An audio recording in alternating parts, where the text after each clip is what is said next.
right, Toby and Nick, before we get started today, I just want to let everybody know that my book, which I have not talked about on the podcast at all, is coming out on April 15th, so a few weeks after this recording is initially coming out. And there will be signed copies at Copper Dog Books in Beverly, Massachusetts. But it is available at all bookstores and on Amazon, etc. So I just want to put that out there since I haven't talked about it at all. Thought, this is our opportunity to promote it a little bit. So check that out. It's not just surf, it's fishing in general, and I think that it will be of interest to our listeners. So thank you guys for letting me do that. Toby, I'm going to kick it over to you for the introduction. Yeah, so I got a special episode of the Surfcast Podcast. I got an interview today, and we have a special guest here, Nick Bocchino, a New Yorker, one of the good guys from New York. Welcome to the podcast.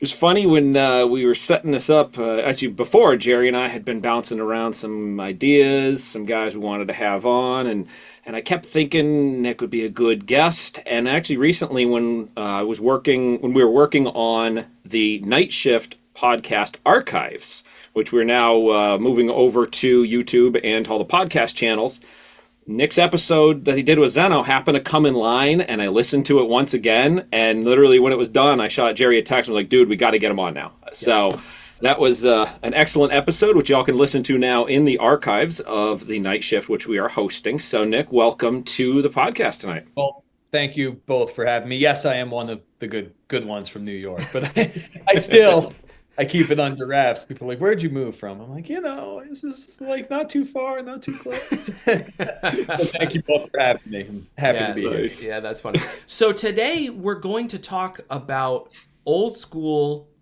mentality in a modern surfcaster.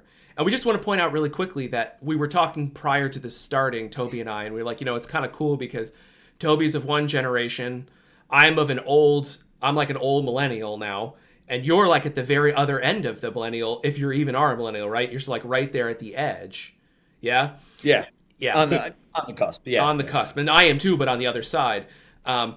And it's so rare, we feel, to find somebody that's your age or younger that still holds up a lot of those old school ethics and the mentality. And when we heard you in the Night Shift, we felt that really cut through. So you make rods, you make lures, you make bags under the 4171, and we encourage people to check that out. And that's all cool. That's all great. But we really liked the way you spoke about the surf, and we feel that other people will gain some perspective because of the way you speak. So that's kind of what we want to talk about. But before we go there, something that we might want to do a little bit more on the podcast, we're going to start tonight too. We want to ask you how your season was. Sure. We just want to start there. So how was your 2024 season now that we're right on the cusp of the 2025 season? Yeah, we're on the edge of the new season. Yeah. So I'll say this, from, moving from, where I wasn't full time, but Montauk, where I spent a lot of time, to here, I have probably fished less this past year than ever. With that said, each time I went out, I found fish here in Rhode Island, and I found quality fish. Now, I didn't land any of the few big fish I have hooked here in Rhode Island, but that's kind of part of the game. I've been looking at spots, really don't have a network up here, don't really know anyone, so everything's kind of just, this looks good, and I'm sure these are all good spots, and I've seen other people there, so obviously there's some attraction there. But all in all, pretty good season. Found a lot of fish, a lot of teen-sized fish, some into the low 20s. And, it's pretty consistent. I could say that I've had a couple of real dud nights. And I expect dud nights. I'm new here. There's nothing wrong with it. And a lot of the spots I'd look at, I'm not being specific, up in the bay in May. That's kind of just a, general thing.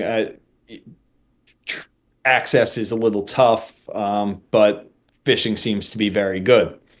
There, I didn't see a lot of people, but the fishing was really quality. And I think like my first outing up, it was my first outing up in the bay, and the spot that I just looked at, I said, this looks really nice. Checked it out in the daytime, went and got dinner, went back there at night. like my third cast, I hooked into a real moose early season. And I was like, oh my God, like this is, yeah, pieces are coming together. That was it, man. That was, it was, I beat that spot to death and it just never gave it up for me. But all in all, it was a good season. I fished a lot of Paul Moriarty, Professor M. I fished his darter probably every single time I went fishing. And I only have 5 or 6 of them, but that plug caught for me. His medium sized one, it's like the Musso 5.5 inch. That caught for me every trip in water that didn't even think was deep enough to really hold fish. I mean, I didn't fish a lot of eels this year. Didn't fish a lot of riggies this year. There's a little, I guess, gap in the way I like to fish, and then kind of what I'm presented with here. It's a lot of kind of deep embankments. You're standing high up on rocks, and the deep water immediately at your feet. Whereas in Montauk, most of Long Island, you had more of a boulder feel setup, and I know that does still exist around here, but that was kind of 99% of the shoreline of Montauk, at least the south side, boulder fields. This is different. I feel weird sometimes standing on top of a rock so high, and it just feels off to me, and I guess one day I'll look back and I'll be like, yeah, boulder fields, it's a little different. Or maybe I'll start fishing more of those spots again because they feel more like home to me. But all in all, as someone new to the area, was kind of just going in there, blank slate. I'm pleased with the way the last year went.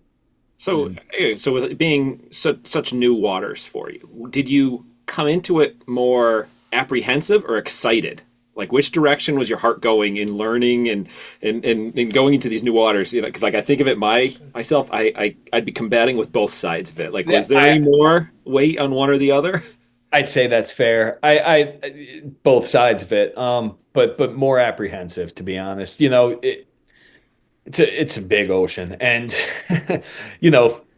there's fish, but they're not everywhere, right? So you can, there's plenty of times you could be in the right spot, doing the right thing. Everything feels right, but everything's going wrong. How do I know that I'm in the right spot at the right time, and the fish just aren't here, or I'm in the wrong spot and the fish aren't here? So there's a lot of apprehension. I like giving a lot of time to anywhere I go. I don't hop around a lot. But if you're giving all this time into one spot, I mean, you know how long the learning curve is. And you could be wasting a lot of time. So I don't mind spending 5-6 hours fishing. Like, if you're going to go fishing, you're going to go fishing. You're going to give it time. But, perfect example is my first outing of the year. Had it not been for that one fish I hooked, I would have gave up on that. I would have said, all right, this spot sucks. There's nothing here. Instead, I spent a lot of time there. I know that there's nice fish there because I hooked one right away, and I did land other fish there. But if it wasn't for that, I would have been like, you kind of tried it. Maybe it's got its time. Maybe it doesn't. Clearly, it does, so. So something you said right away that I want to jump on is, you said that you expect duds. You expect duds. What does that mean exactly? Like, what do you mean by that? What's your perspective? You're going to blank. You're just going to blank. I mean, you could be the best fisherman, and it's just your intuition's only so much. I mean, I hear a lot of people, and they know the fish, they know the time, they know the tide. I believe that. I do. There is a system that you could put together, but me as a new guy up here I'm expecting to strike out, and I'm expecting to strike out more than I'm expecting to succeed. I look at Montauk and how long it took for everything to come full circle to where it was like, I'd be shocked if I got a skunk. You'd be like, wow, nothing. This makes no sense. Here it makes sense, and it's not the fault. Just going to be honest. It's I'm expecting it. I want to learn this organically. I plan on being here for a very long time, possibly the rest of my life. You're going to get used to not catching fish some nights, and especially early.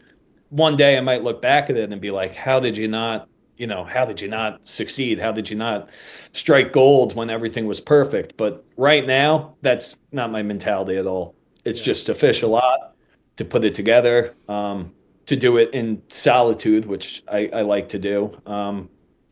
so I'm just I go into it with an open mind, and if it plays out, it's all the better. I just get to pat myself on the back and say, oh, you did good.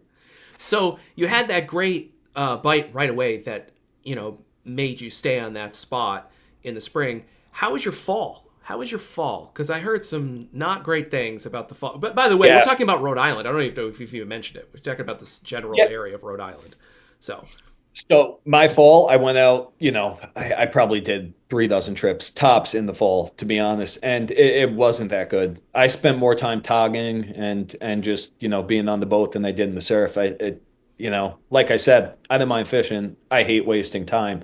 You know the feeling. You spend 5-6 hours, you get in the truck, you're shot, and you're like, anything would have been better than this. At least that's how I feel sometimes, like I love fishing, but I don't like casting. It's not casting practice. It's fishing. You want to catch fish. So my fall wasn't good, personally, and that's the consensus I kind of saw and got. I don't have a tight circle up here, but it didn't look like there was a whole lot of home runs.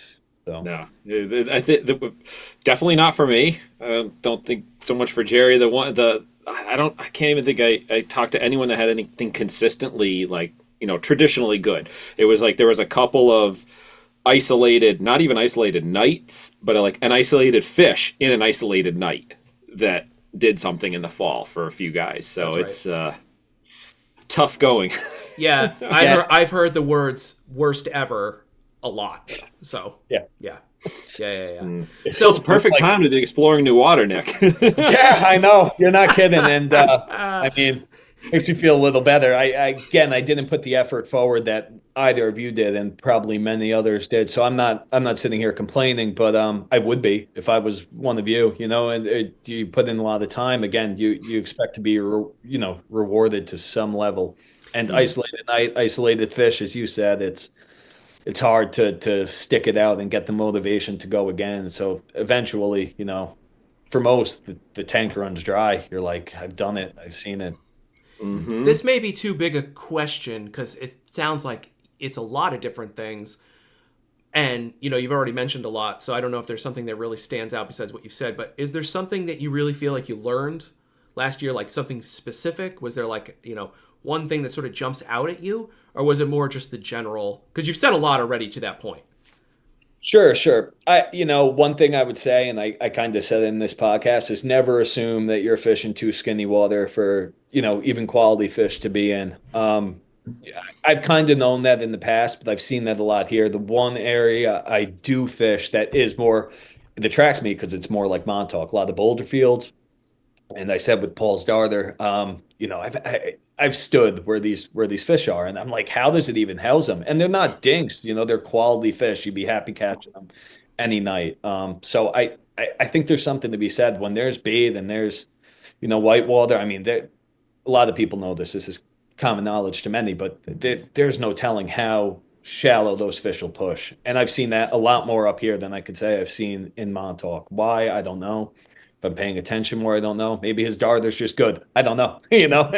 Definitely a piece of it. Yeah. So, I would say that, and it kind of goes on the opposite of what I was saying about fishing these deeper spots. This one spot, particularly this one spot, for whatever reason, it's like somewhere I would have stood if I was in Montauk or even past it. And here it's like fish are sitting right there. So it's not very deep and quality fish. So I'd say, skinnier water and some nice fish. It's about all I could put together right now. And I think it's just going to take so much time to give you like a really good answer, on that, or at least a lot more of a concentrated effort on my end to say, what I really put together. It just takes so much time to put anything together that's worthwhile, that you could repeat or go back on and say, oh, that makes a lot of sense now. And, we'll get there. A couple more seasons. Hopefully I'll have something where, it's like a honey hole and you go there every time and you're getting rewarded, but, it takes time.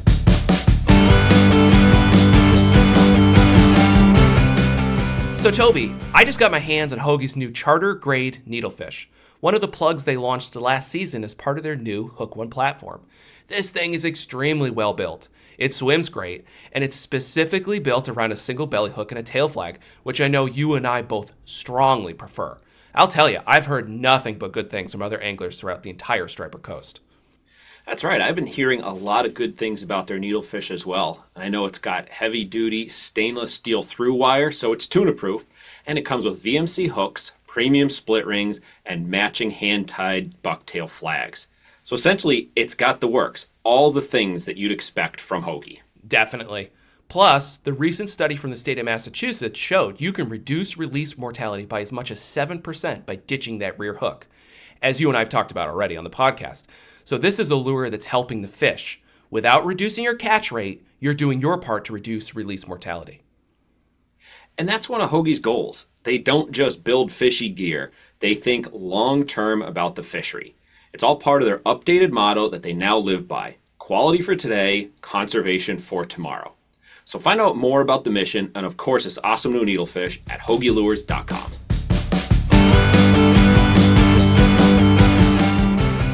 As we've talked about on past episodes of the podcast, the plastic swimmer is one of the most popular plugs that's found in just about every surfcaster's bag, and there are a ton of models to choose from.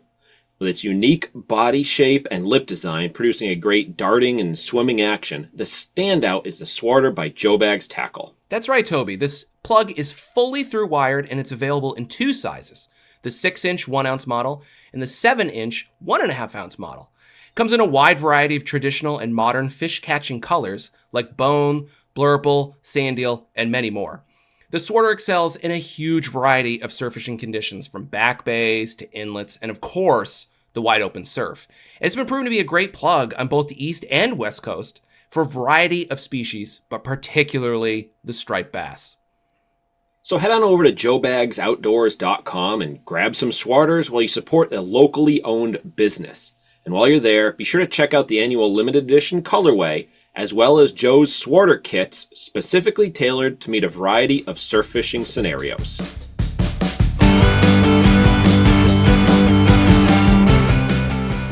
All right, Nick, well, that was good. I like to hear about the new season you had going there and some new waters. That's always exciting. Like I said, exciting, apprehensive, it's scary, and all that. So let's jump into what we had planned here for the meat of the episode, though. And one of the things, again, when Jerry and I were trying to come up with guests and your name came up between us and we were interested in having you on, trying to figure out a theme or a subject to talk about, we kept going back to the fact that you come across as like this modern, old school guy, old school mentality and theme and the way you carry yourself, that you present yourself.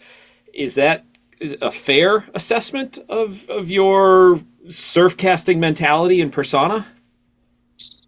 I would say it is, and it's not to my own credit. I'm easily influenced by people I look up to, and I always looked up to my dad and my uncles.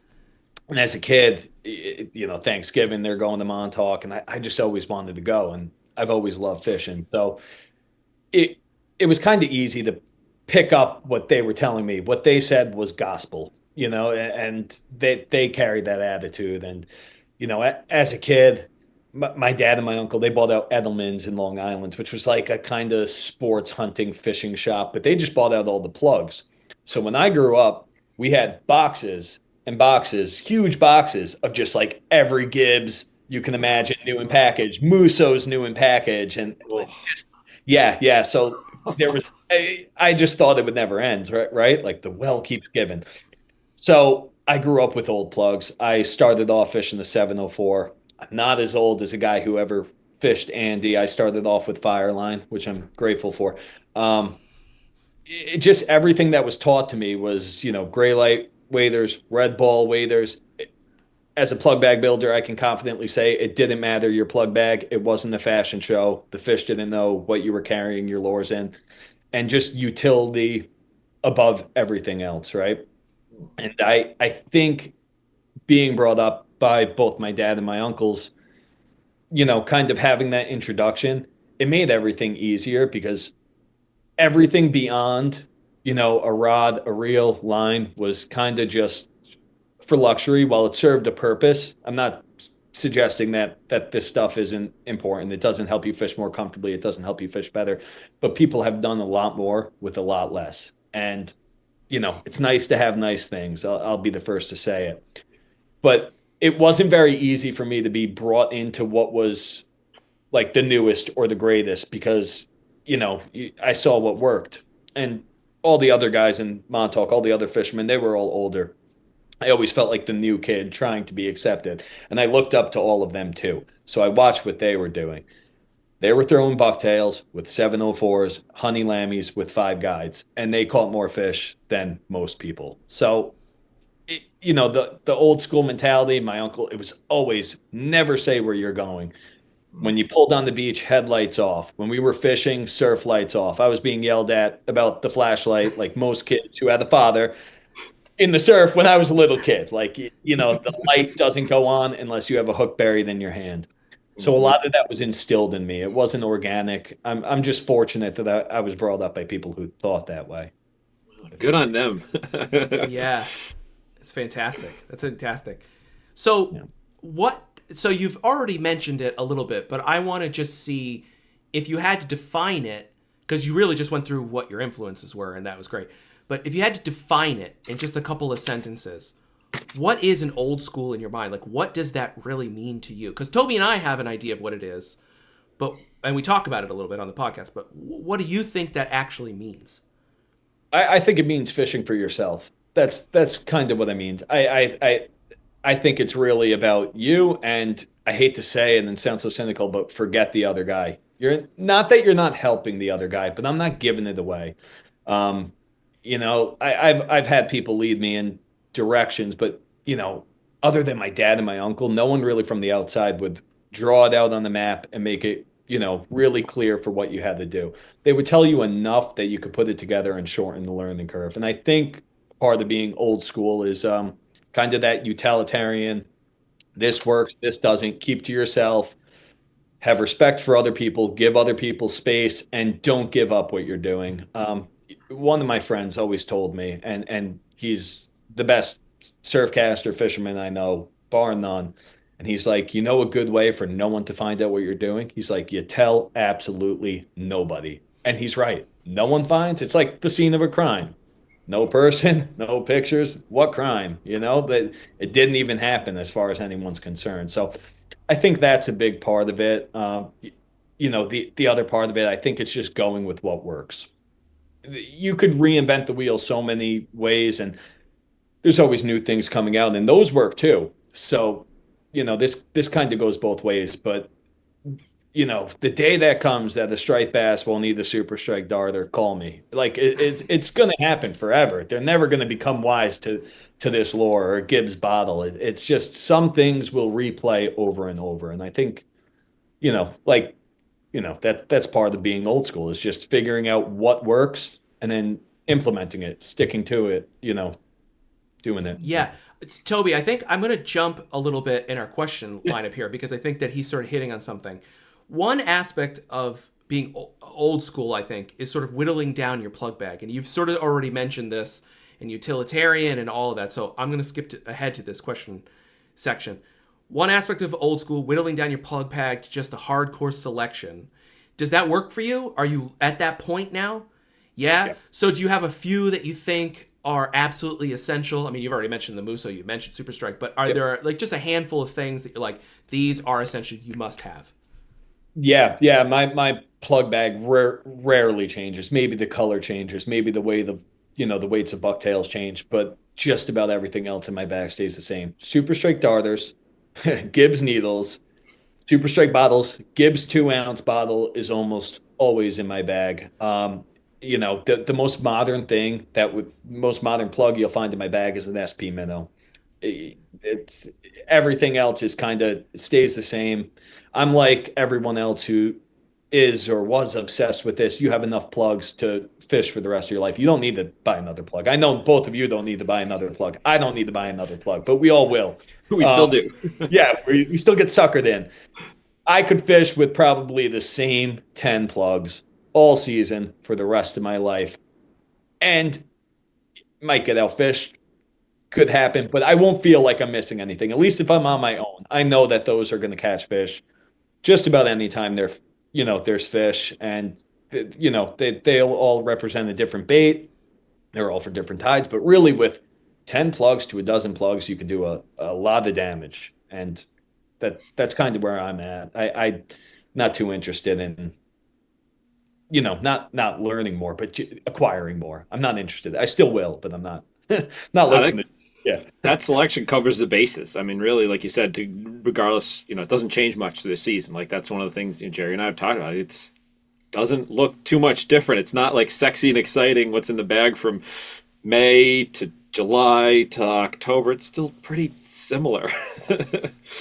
Well, yeah. Talk to us about that bottle, because we just put out an episode about bottles. I'm interested, though, to hear your perspective on that particular lure, what you think it does good, maybe what its weaknesses are, how you use it, etc. I'd really be interested to hear that.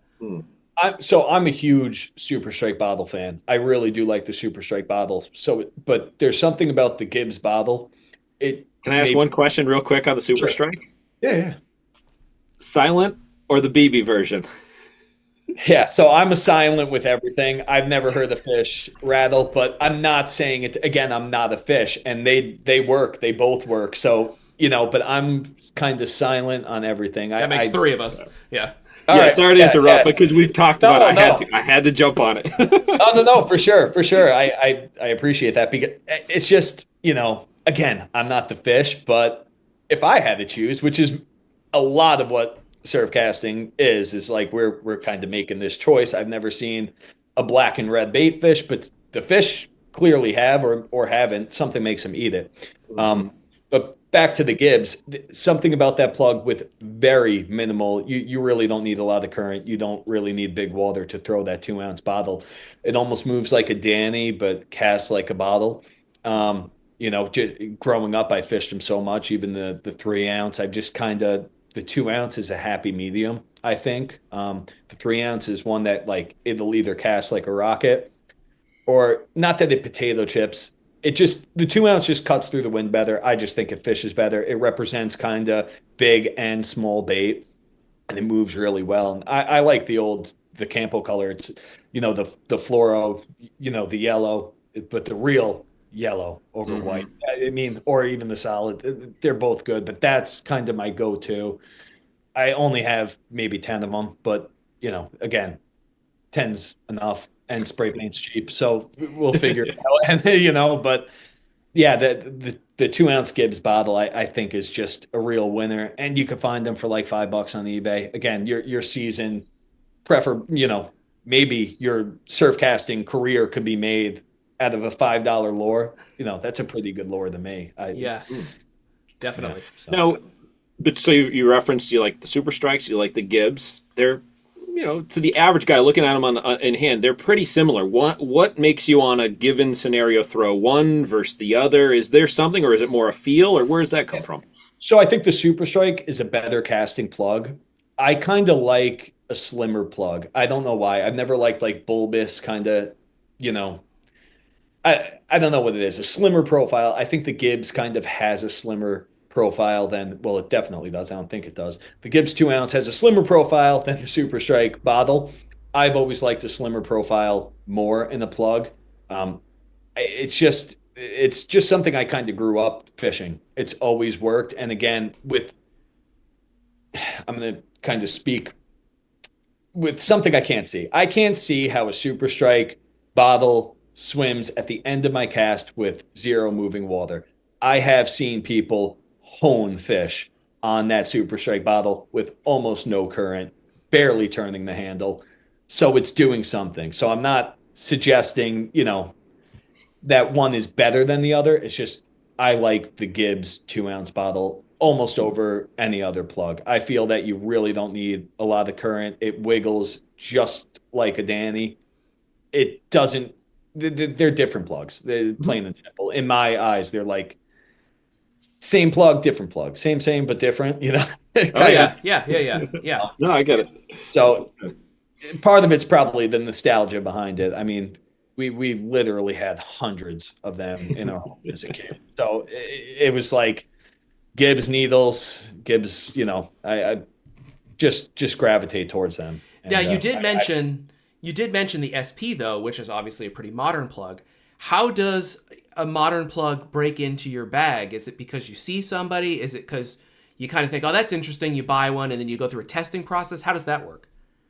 So I'll tell you with the SP in general, because I am a little closed-minded. It takes a bit to open up my mind to different plugs and stuff like that. I was fishing the Housatonic River and I was fishing the mouth, and this is probably 8 years ago. And there was this guy down on the bar and he was smoking them. I mean, he was 15 to everyone else's one. And I was like, holy shit, what's this guy doing?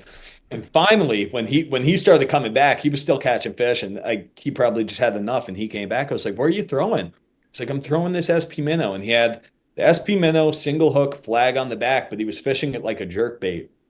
I was like, I hadn't even seen it before. It totally went under my nose.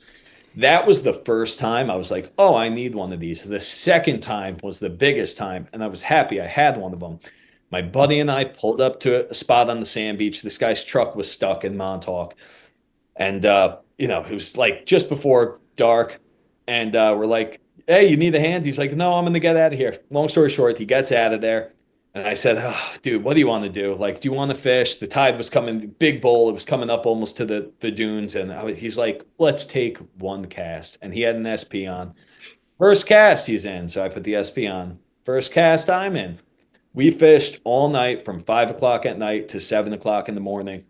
Fish every cast up to 38 pounds. And it was just the SP. It didn't a needle. He had the 38 pounder on the Redfin. So there was a little variation, but one of the pin hookers came down with the bucktail. He was getting the fish like every 15 minutes, every single cast with the SP minnow. It was like nothing. I put everything else on. I was like, wouldn't it be cool to catch a fish on this? No, it wouldn't, because they weren't hitting it. That plug to me, I know it's like this millennial plug. I know a lot of older guys, even if they know about it, they're like, I ain't fishing. Yeah, that would be Toby Lapinski, actually, in fact. Right here. Dude, I had the same mentality, man. And, the first was the Housatonic, kind of opened my eyes to it. That night, I would have cried myself to sleep if I didn't have one. So, that's like that's the most modern plug I have, other than like a custom built, like Paul Moriarty or something like that, which isn't really modern. It's just that he just made it, the whole idea, the style behind it's old. The SP's, to me, a plug of its own. Yeah. This makes me very nervous, Toby. Are you feeling nervous? That makes me very nervous, because I have stopped my throwing SPs are going to keep. They're going to keep living in the tote back here. Like, they're not. He did mention the redfin though, so that was a little redeeming, right? Yeah. That's funny. Yeah. That's funny. That's cool. That's what a great story too. So yeah, the listeners are going to be happy too that we're not just everyone shits on the SP. So that's good that you did that. Yeah, we like that. We like that a lot. So that's great. I'd love to, but I can't. Yeah. We got you covered. We'll do it. Thank you. So I think we could switch gears a little bit. One of the aspects of being old school, and you've mentioned this a lot, is having your own spots and really owning them, not chasing reports, not having that kind of approach. But do you believe in what is stated a lot, which is that if you want to get good at surf casting, you pick a couple spots and you hammer them to death? Or are you more sampler? Okay, so talk to us about that. No, I'm a definite you stay there. Another thing a buddy opened my eyes to is chasing bait. And bait's great. Bait is awesome. There's normally fish when there's bait, but he's got 350s under his belt, up into the mid 50s. Very good fisherman. And he told me something that I was like, hey, that's a really good point. A lot of these big bass that come in on the reefs, they're not coming in because there's spearing everywhere. They're coming in because they're looking for sea robins. They're looking for skates. Like, they're coming in looking for one or two things to pick up on the reef. And I think you only know that. Like, you're not going to walk into that. You're not going to walk into that big bass that's like, I mean, I guess you could get lucky, but generally speaking, if you stay somewhere long enough and you cast long enough, you're going to hook up and you're going to figure out what works and you're going to figure out what doesn't. If it's a productive spot. I mean, you can't cast into, a pond and just, if you're somewhere that hey, there's been some big fish caught here about this time of year, like let's give this a shot, and you keep it honest night after night after night, at some point, your time's going to come. And of all the things I knew, just not because I wasn't told this, I was just an impatient teenager. I'd hop around a lot. And then once I finally said, hey, dude, like, why don't you try and stay here, for 8 hours and just cast? The whole game changes. And I think a lot of people don't know that. And I think fishing gets easier if you could just get the motivation to sit in one spot and hammer it to death if it's a productive spot or has been a productive spot. Again, it took me a long time to come around to that. How do you maintain that level of focus? Like, what are you thinking about, or what are you not thinking about? How do you do that? Just the next cast. It's like you're starting over. I'm sure you guys feel this way to some extent. Every cast is like you're starting over. It's like the first time the plug's seen the water. You really can't even think about the last cast. It's like, what's this cast going to give? I mean, to the point it gets to your feet, it's one and you know how long it takes. It could take a couple minutes. It's taken 5 minutes to this retrieve, 6 minutes. Anything could happen in that 6 minutes. Once it's over, there's another 6 minutes. There's another 5 minutes. It's another cast. You have to be patient. You have to treat it that every time your plug hits the water, something new is happening. A new fish has entered the area. You've touched a new spot. You're by a new rock. You just have to be diligent about the way you fish and what you expect. I mean, I fish like every cast I take, like I'm expecting the hit. You have to, or you'll just, if you're kind of lollygagging around and you're not thinking about what the plug's doing, you're not, you don't have a good feel, you're not in touch with the plug. I find that you don't catch as much, and I don't think it's like a placebo effect. If your head's in the clouds, like I don't think it's unrelated. I think it's truly that you're not thinking in the manner you're supposed to. You're not thinking like a fish. You're not thinking how this plug is. I mean, how many times you're turning the handle slow and you give it like the slight tick of the handle, or you speed it up just a little bit, or you twitch the rod and wham, you get a hit. It's not coincidence. You have to be in it. Like you just got to be paying attention. I do think that. And I think that the last cast phenomenon has a lot to do with that, because in that last cast, you're paying the most attention. You might have been dicking around for an hour, and then all of a sudden that last cast, you're totally focused. This is my last cast. You double down on what works, and you make it count, and then you catch fish. So I think that's right. That's a picture perfect example. You're paying attention. You're in tune. You're like, all right, I'll take it serious for this one cast. Well, imagine if you took it serious every cast for 7 hours. Like your night might you have done a little bit. Yeah. So, you're talking about in your own life right now. This is kind of great because you're having to learn new water. You're hammering these spots. What is your expectation to really learn a spot? You're talking about fishing these long hours, but, are you like, well, after 3 moons, I might have kind of a handle? Or is it like after 3 seasons, I might have a handle? Like, what is your expectation? I'm a long-term guy. You've seen it so many times, spots that were just so notorious and they gave it up for so many fishermen. And then it's like, oh, that spot kind of, they hammered it the whole season. It didn't give up. And then something happens for whatever reason, fish stage just outside the spot. And then, that year, and then they start coming in. This is a long-term sport. I mean, it takes a long time to figure things out. And I think a lot of people want to think they have it figured out until things go wrong. When things don't go your way, you start questioning everything you've ever known. That's why I'm kind of apprehensive as to how to answer, some of the questions, because I've only been up here for 2.5 years. And I know it just takes such a long time. It took Montauk from me, a good 10 years to be like, wow, really, I felt I had the place down when I was leaving, which is unfortunate. Great tides, great times, but, I feel like it got cut short. It was like time to do damage, and then I got out of there. And I think it's going to be the same thing here. I'm expecting 10 plus years. And while this is a smaller state, there's a lot more water than there is in Montauk. I mean, it just seems to never end. It's overwhelming, to be honest, and everything's close. Like yeah, you can go to Massachusetts or you can go to Connecticut or like, you know, you can kind of go everywhere where Montauk is like, there's really nowhere to go, you know, like Except back around the home. point, you know, so I look at things from a long-term standpoint as far as fishing. It takes a long time to figure stuff out, you know, in any reliable way. Any way you could kind of measure it against your success is it takes years.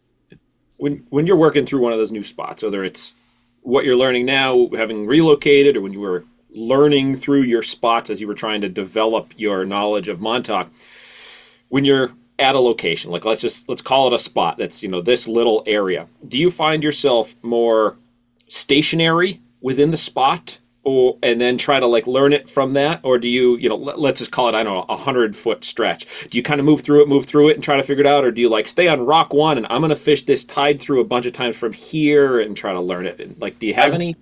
I will bounce around a bit, and I think a lot of it's angles too. Like again, when you cast in the different angle, or you know, you could have a different result. Gary Stevens, the Toad, as many people know him, he was like the king of that. He would walk the sand beach, and he's had a number of 40s and 50s doing that exact thing. Like 10 cast here, 10 cast here, 10 cast here. Very small movements but different angles. Like, it could be a rock right here. It could just be that you're casting on this side of the rock.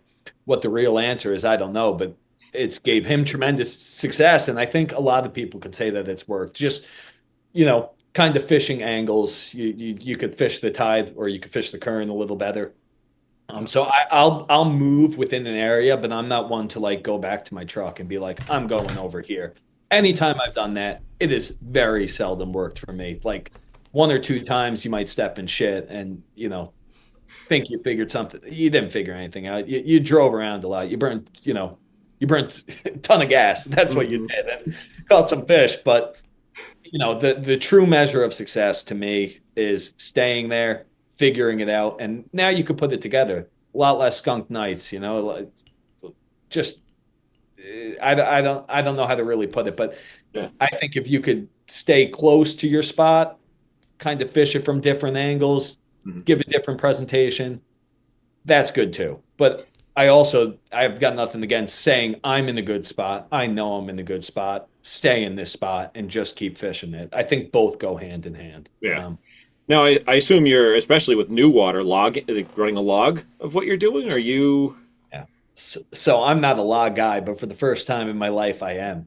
I've kept logs of every single trip here. So because now it's like, again, I'm not bouncing this off anyone. There's no one like, oh, don't go there. You should go over there. Like, no one's told me anywhere I've gone is good so far or anywhere I've gone has sucked so far. They're never like, don't give up on that spot. It's good. I haven't told anyone where I'm fishing. I don't know any surfcasters up here. So the only way I'm going to figure it out is by keeping the log. As good as I'd like to think my memory is, it's not good. My memory is terrible. I never remember this, You'll be like, was it that moon? Was I even on? Oh, yeah. So yeah, I'm shocked. Was a network, so you've mentioned this a few times, actually, prior to us recording and then while we're recording, too. You had a network, and now you don't. Did you like having that network? What's the upside downside to that? Can you talk about that a little bit? So the upside of my network was that it was 2 or 3 people and they were as tight-lipped. I mean, I'm sure they kept shit from me. They were that tight-lipped and they're some of my best friends. But, I liked having someone that, they just get out of the water and dude, it's weeded out. It's dirty as can be. Don't go. Or it was really good. You might want to get down here. Look, that's played out both ways. Some might call it chasing a bite. It kind of is that. If your buddy calls you in on a bite, and you get out of bed to go to that bite, you were kind of just handed something, right? Like there's not another way to put it, but it is nice to have a network. People telling you what works for them, or even, hey, fish were here. Fish were here tonight, and it's the fall, and you go a couple coves over because you're figuring they're on their way out. It just gives you enough insight to make your own decision. Here, I don't have that. Would it be nice to have? Yes and no. It's more trouble, more times. I mean, we've all heard, ends a lot of friendships, I mean, yeah. It seems like this great thing. It's really, it can go both ways. Yeah. Yeah, it can definitely bite you as much as it can help if you're not. If all parties aren't on the same level, same mindset, equal, yeah, it's worse. It's worse than having a relationship, love life relationship in a lot of ways. Yeah. Yeah, feelings get hurt worse than affairs. I've been there. I'm just like, you know what? It's easier this way, but I'm very fortunate with the people I fished with. My learning curve was shortened beyond anything I could put into words. I really lucked out with the people that I've met and I've got to fish with. They've really helped me out. But you did say that you fish alone most of the time. Was that true even before you moved here? I had one good friend that I would fish with a lot in Montauk, and he was a good friend to have because it was like whether I was going or it was someone always pushing you to go. So I liked that. I was pushing you to stay longer. I did like fishing, so specifically with him and a couple others, but here I like fishing alone. I don't know anyone. Surf casting it's a solo sport. There's no other way to put it. It's not a team sport. So I think going forward here, I just kind of like fishing solo. I don't mind fishing with other people. I mean, it could be really enjoyable, but I take fishing seriously. And sometimes I feel when you have someone else with you, it's like, oh, we should go here. We should go. It's like, dude, I grew up just doing whatever I wanted. Like I want to do what I want. Like I don't want outside influence on what I'm doing. If this is going to suck, I'll have only me to blame. If this goes great, I'll have only me to congratulate. So kind of, I like sticking to that, to be honest.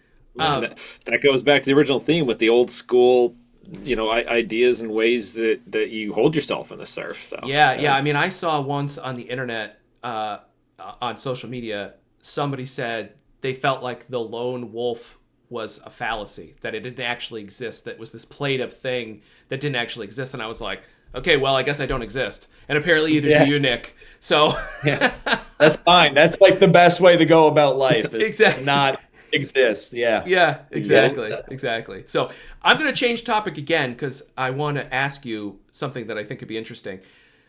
I think another thing that's an aspect of being old school is tracking conditions, recognizing patterns, fishing patterns, which you've actually already talked about. But is there any kind of general pattern or something that means a lot to you in the season? Whether it's, I don't know, you can answer this any way you want. Bait, weather, moon, but is there a pattern of something that you really look forward to, they track carefully? Big weather on the moon. Big weather on a new moon. I'm going back. Like I said, this was the least active I've been in this last year. I didn't miss a night, so it really didn't matter what was happening. It could have been chocolate milk. Like I was going fishing, so I pay more attention to things, but it wasn't going to get me to go fish. I was going fishing. So now it's like if we have big weather and we have a moon, I'm going fishing. Whereas, I was always going fishing. I just always liked rough water. It's fun to fish in, first off, especially if you wetsuit. It's just more fun. And fish are more excited. It's just better fishing. Then you have the moon tides. So if there's a moon and there's bad weather, I'm surf casting. And that means I'm not going in the boat. So it's even more of a reason to go surf casting. Other than that, as far as Rhode Island, I can't say there's a whole lot that I've paid enough attention to. Even winds, like I'm not going to fluff this at all. I'm still learning all that. That's a whole other thing. I mean, you could just take fishing and get, more specific till you narrow it down into like this little thing. And it takes a long time to get there. So right now it's, if I focus on, all right, you're going, these conditions look favorable. Let's go fish and see what happens. Then you could pull a little more from that and a little more from it until you can get down, to something really good, something that seems solid or seems like it's going to replay. But for now here it's like, the wind's blowing, there's a moon. I'm not going to be home. So this is a little bit off topic, but I wrote it down. So I'm glad you're bringing it up. You're a nor'easter guy then? You like a nor'easter storm? Yeah. And you're fishing in the teeth of it.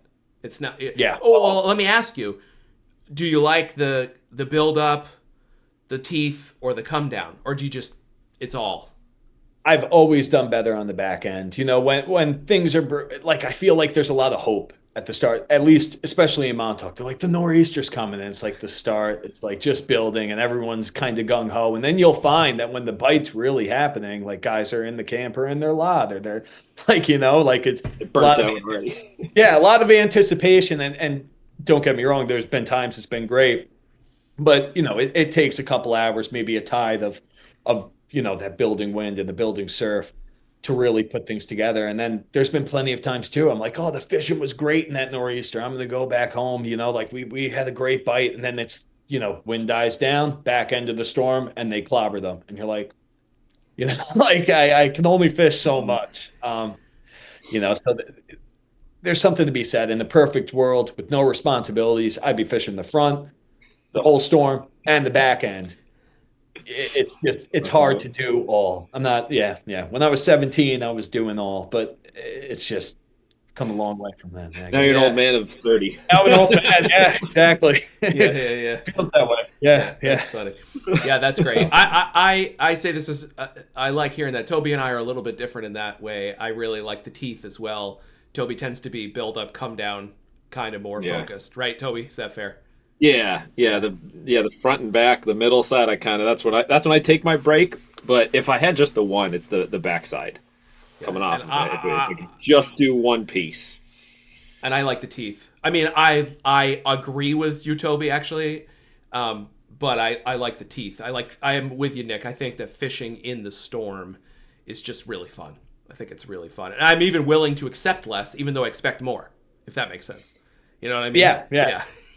It's interesting. It's new. It's there's something special about fishing when it's like an oil slick, right? And it is nice, but there's something really special about when waves are crashing and it's like, you're just like, oh, I know there's fish here. I know they're fueled up. Everything's turned up and everything's moving. That's the most important thing, is that there's a lot of movement. So, you can get like the bottom of the tide, you have fish, and then the start of the tide, you have fish, and that could happen anytime. But there's a lot more movement going on, so I just feel that that your chances are higher.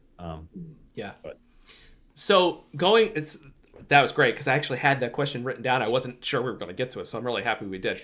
Yeah. Going back to one other thing though that I want to ask you as we're getting closer to the end here, I think an old school mentality too is choosing or having a proclivity, I guess would be the right word, a love of a certain bait. I hear this a lot from guys who, especially on Long Island, it seems like, that are older, 60s, 70s, even into their 80s. Is there a specific bait that you like finding in the surf? Is there like a bait where you're like, okay, it's fine if there's this, there's fine if there's this, but if there's this, I'm really excited. Is there something like that for you, or no? Yeah, it's probably the same answer as everyone, but it's sand eels. I mean, if there's sand eels, it's not like, oh, we're gonna have a good tide. It's like, oh, dude, this is gonna be a good couple weeks. Like it's. I fished, in the Peconic Bays. I fished bunker pods, and you're like, oh my god, and you hear fish blowing up on it, but it's like, yeah, there's, thousands of these bunker, and there's like so many fish. To me, it gets me more excited to see bunker, but I'm not going to catch as much as if, I was fishing in the sand eel fueled bite. While the fish might be bigger that you hook in the bunker bite, like there's some hogs in those sand eel bites. And I just feel like the fish stay more. The sand eels stick around. You get really good fishing. As a kid, I just, again, remember my dad Thanksgiving, they're going to Montauk, like great sand eel bite. They'll stay if there's a herring bite, into December. For me, sand eel fishing, especially, I grew up kind of like my first real good innings were in those sand eel runs on the sand beach in Montauk. And it was like, it's a good confidence builder. You really can't do much wrong. If you throw this tin out there and you drag it in the sand, like it's going to get smashed. So I'd have to say sand eels. So you reference the tin. Is that going to, you run up on the beach, there's sand eels. Is the tin the first thing out of your bag? Tin is the first thing out of my bag, and it's specifically Hopkins style tin. A friend had them made years ago. and they were a little different than the Hopkins, and they fish them different. They fish them different than anyone I've ever seen, to the point where they'll just let them sit, basically dead stick it for a second. And I mean, they've caught massive fish. I can't even fish it like them. So, I can't. I've watched them. I've done the same thing. They're just so good at fishing that tin. And yeah, it's pretty much the first thing. If I have a sand beach and there's a sand eel bite, it's the first thing out of my bag. Long cast, you hit the bottom quick. If it's big water, it's a perfect bait. You really just kind of need a vessel to get the tube out there too. I was just going to ask anything. Yeah, yeah. Tube on the back. The tin, yeah, it throws off some color, but even just beat up lead with the tube.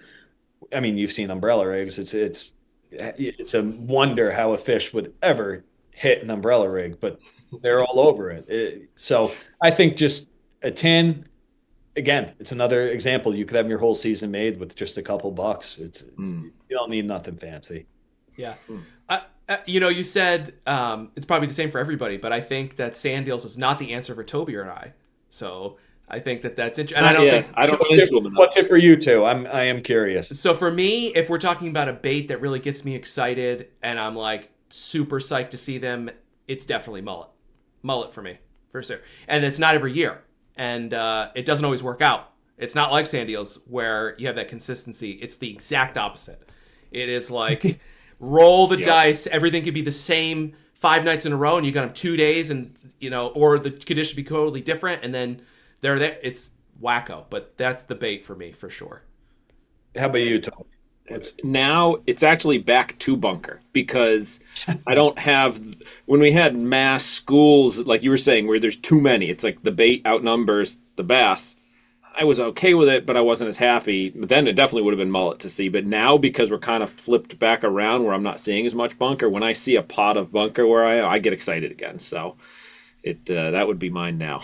Yeah, no, that's a good point. That's a very fair point. There's less bunker than there was. So yeah, in theory. Yeah. And not even that long ago, just a couple of years ago, there was too much. Almost. Now there's not enough.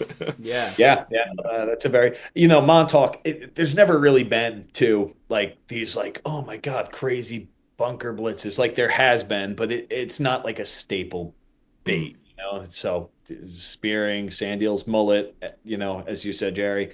So I just never really dove into the whole bunker thing, I like them. I've cut fish and they've had bunker in them. I just never got into really good crazy bites that were bunker fueled, at least not in the surf, other than a couple times. So can I change my answer? Actually, I want to change my answer because I was thinking about it. Can I change it to green crabs? You want to go green crab? Nope. This is going to be so specific that people are going to be like, okay, Jerry, it's whiting. Actually, it's whiting. Yeah. See, Toby, Yeah, I know why. You know why. So whiting for me is, if we're talking about bait that I see that my eyes just bulge onto my head and I'm stoked beyond belief, it's that. And talk about something that doesn't happen a lot. Yeah. But yeah, whiting for me is a big deal. So actually, this is a great transition, I think, to our last question for you. And that's that, what is something that you are looking forward to this coming season? If you had to pick one thing, you can give me 5 things, I don't care. But is there something very specific? And we're going to disclaimer this because we wanted to do this in season 2 with everybody. We've been meaning to do this all along. We're 3 people in and we finally remembered. So you're our first person we're going to ask this. But right on. Yeah. Right on. So first thing that I'm really looking forward to is fishing one new spot that I've been looking at. New to me, might not be new to others. I've checked it out. I go to class close to there. I really, it looks really good. It's kind of haunting me. I've thought about it. I thought about the other night. Very much looking forward to giving it a lot of time.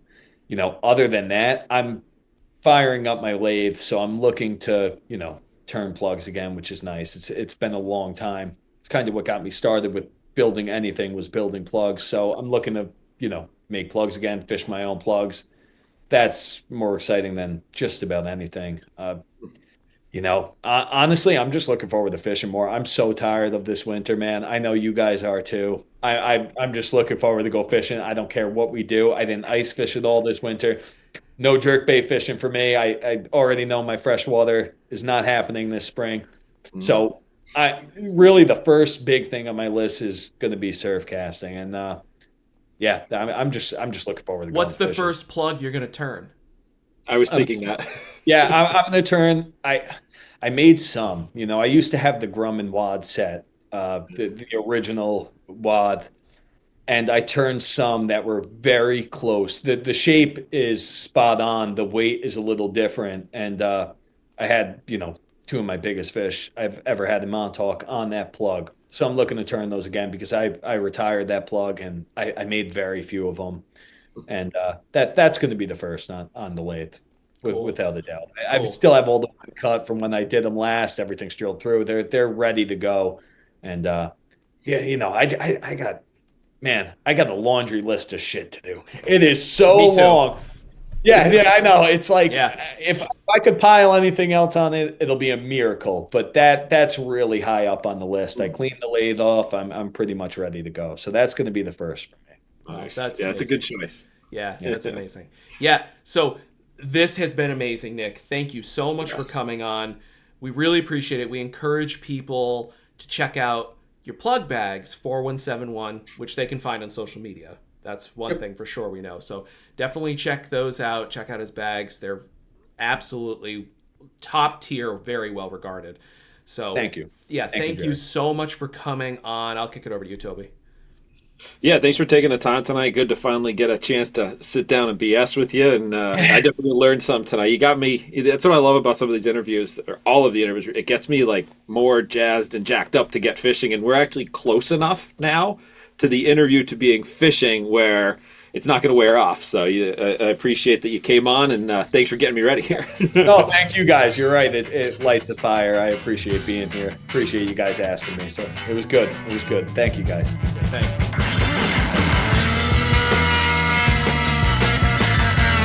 This has been a weekly edition of the Surfcast Podcast. You can find out more about the podcast at surfcastpodcast.com, or definitely check us out on social media, Facebook, Instagram, at the Surfcast Podcast.